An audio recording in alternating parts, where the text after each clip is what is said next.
see if we can make it work. So I just want to see if you want to date exclusively. I am going to have to say no right now. Okay. They say karma is and this is what he gets. Chad, he thought he had got it all because he was able to share a bedroom with this girl. She was able to sort of chase the other girls out because of her, and she turned him down at the end. Wow. And also, I'm looking at, this girl sideway because from the moment they've heard that Joshua plays professional football, you suddenly have a change in action, in a change in response in how they react to the guys. And personally, Tamaris, I was side-eyeing her when she went to the bedroom. That was a bit off. She shouldn't have done that. That was really bad. It would have been better for him to follow her, not for her to follow him. Anyway, hey there. Thanks for stopping by. It's Valerie. Welcome to my channel. If you're new here, don't forget to subscribe. Click the like button, turn on the notification bell for when I upload new videos, and definitely leave a comment. In this episode, I'll be reviewing Somebody's Son, Season 1, Episode 10. So you have, this is messy.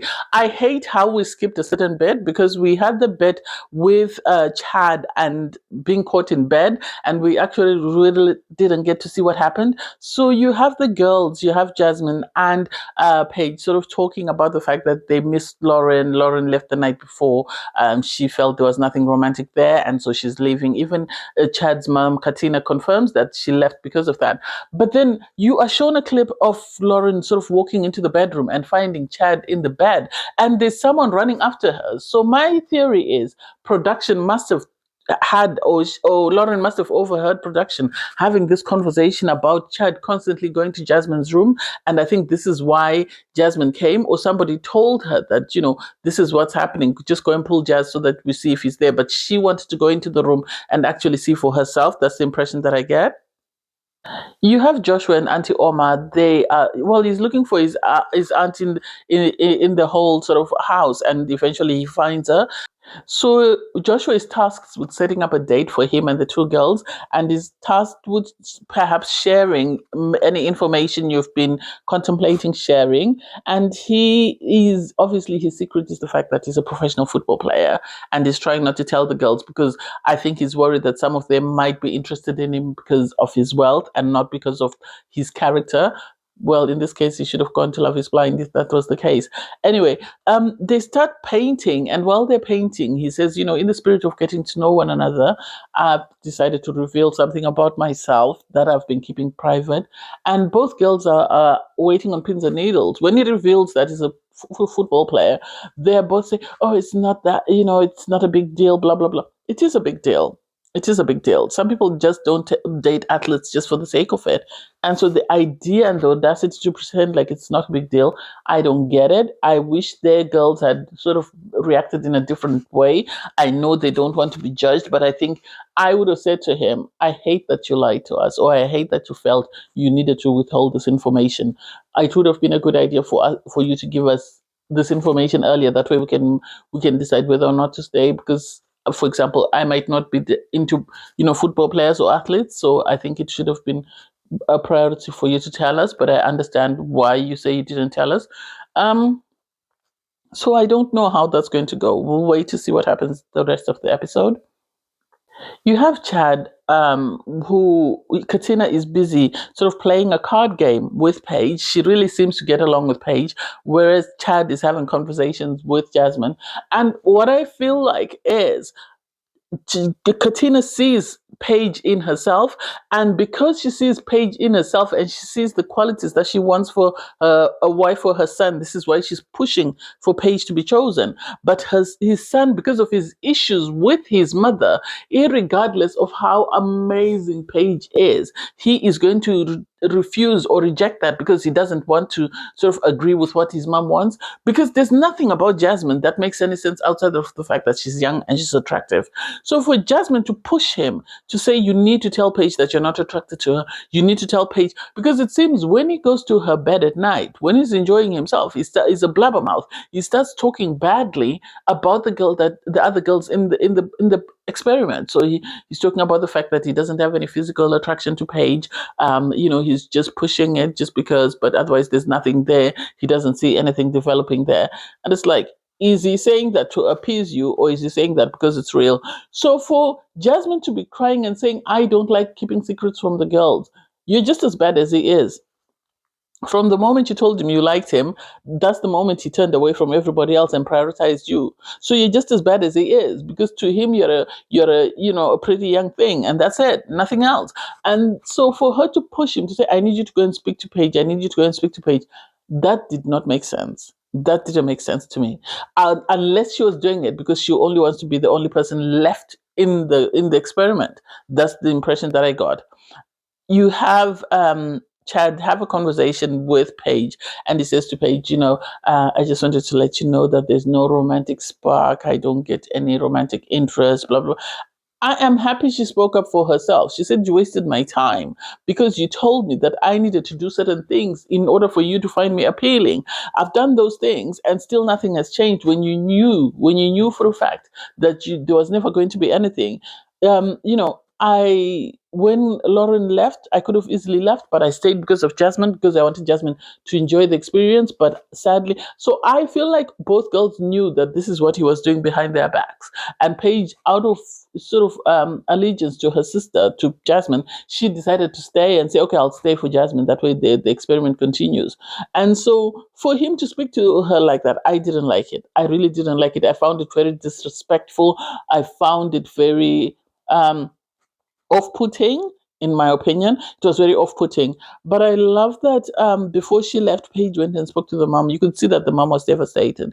The mom was devastated because she said, I'm choosing myself. I have to protect myself. He says there's no romantic spark, so I have to leave. And his mom wasn't happy. His mom wasn't happy because I don't think his mom likes Jasmine. I think if his mom had her way, she would have married Paige for him.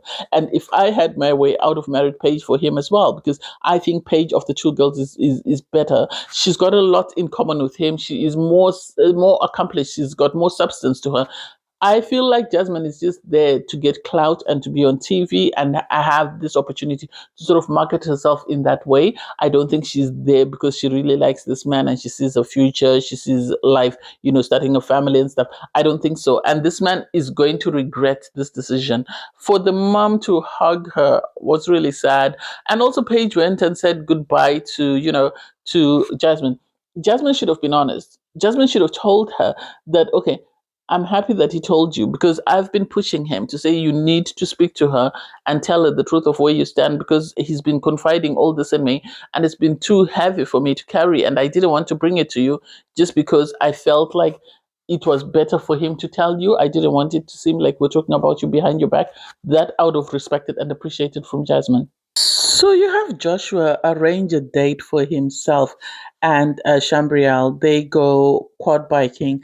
It was really cute. He said because he wanted to see whether she'd be out for it or whether she'd complain that, her hair, her makeup, because she spends 5,000 a month. But she really seemed to enjoy it and she seemed to be really down with it.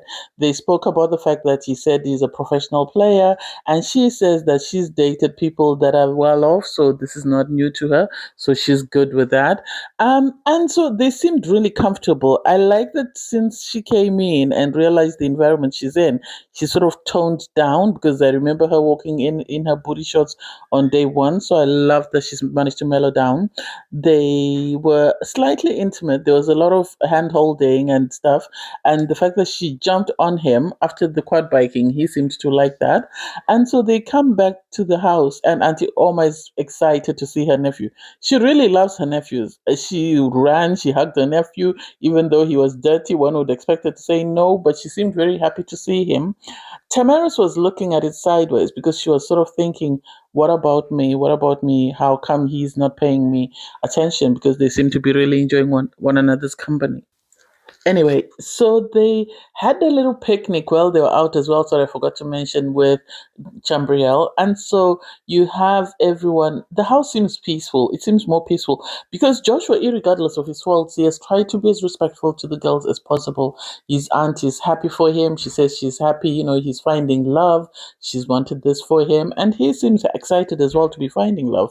So I love this for him. The next date he has is with Tamaris. She said she wanted to learn to ride a bicycle, so he then took her on to ride a bicycle. She really seemed sweet. It really was endearing to see him sort of beside her and making sure that she didn't fall off. And she seemed to appreciate that quite a lot. Eventually, she learned how to ride a bicycle. I've always been told that in order to learn to ride a bicycle, you need to fall off, but she didn't fall off, so that was really cute, and they seemed to have an amazing time.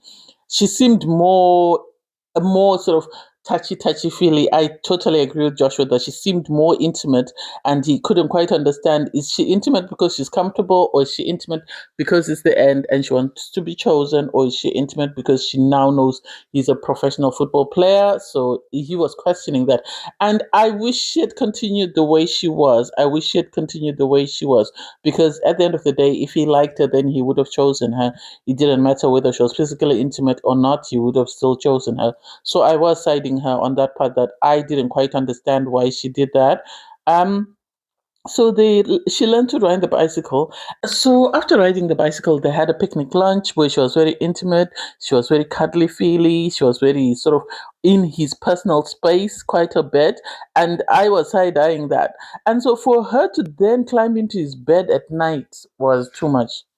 I think she overdid it. I think that's where she lost him, because then he started to question, or maybe she must have Googled him while he was out and realized that, oh, money, money, money. I don't know what it is. Something changed from the moment she found out that he was a football player.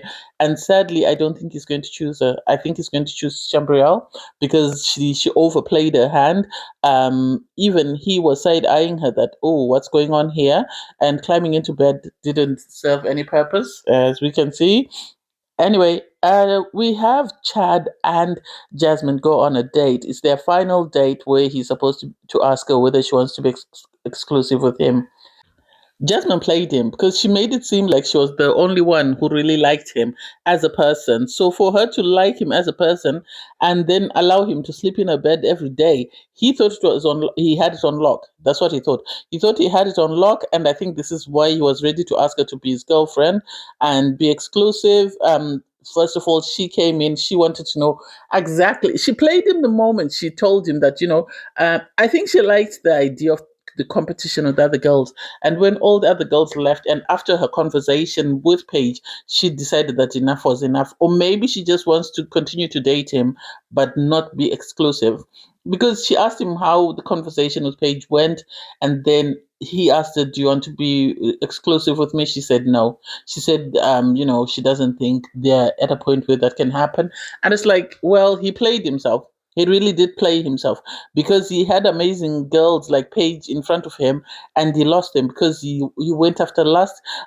She asked him, "What is it in particular you like about me?" He said, "I like that you read. I like that." No, he liked the fact that his mom didn't like her. That's what it was. And for his mom to say that, I feel like he's doing everything within his power to go against what I want. He's rebelling against me. That's what he did. Yes, that's what he did. He could have easily have had Paige, but he rebelled against his mother in order for her not to win. That's the impression that I get, which is really sad on his part, because now he's in the situation whereby this girl has left him. Even when she was walking away, she kept walking away very slowly, as though she was waiting for the cameras to say, "Cut, now you can come back." I don't know. I really don't know, and I don't see a future for them. If it's a future, it's going to wear out once the last phase is off. That's the impression that I get. I can't wait to see what decision Joshua makes, and what decision James makes, because they're the final two to make a decision, because they still have two of their girls left to them, whereas Chad only had one girl. So I can't wait to see what happens then. Anyway, thanks guys for watching. Please don't forget to like, share, comment, and subscribe, and click the link in my video to watch my review on episode 9. Bye, guys.